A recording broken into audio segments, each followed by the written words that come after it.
વીજળીની તંગી વચ્ચે બનાસ ડેરીના ચેરમેન શંકર ચૌધરીનું મહત્વનું નિવેદન સામે આવ્યું છે। છાણમાંથી બાયોગેસ બનાવી ભારત ગેસ ક્ષેત્રે આત્મનિર્ભર બની શકશે। વિદેશથી મોંઘો ગેસ લાવવાની હવે દેશની જરૂર નહીં પડે। બનાસ ડેરીના બાયો સીએનજી પંપ આત્મનિર્ભરતા માટે મહત્વના હોવાનું શંકર ચૌધરીએ જણાવ્યું। બનાસ ડેરીમાં મોટી માત્રામાં બાયોગેસ ઉત્પાદન શરૂ થયું છે। હાલમાં અનેક વાહનો ડેરીના બાયો સીએનજી ગેસથી ચાલુ છે। વૈશ્વિક કટોકટીમાં પશુઓનું છાણ દેશ માટે સંકટ સમયની સાંકળ બનશે।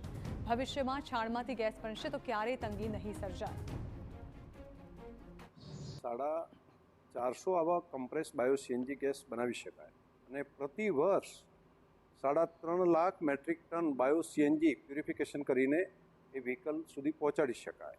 આવું જો એક જિલ્લો આવું કરી શકે તો પૂરા દેશની અંદર પણ કરોડોની માત્રામાં ગાય ભેંસ છે, તેના ગોબર છે અને તેના ઉપર જો વિચારીએ તો માત્ર વિદેશથી ગેસ લાવવા ઉપર આધારિત રાખવાની જગ્યાએ આપણે પોતે આત્મનિર્ભર બની શકીએ।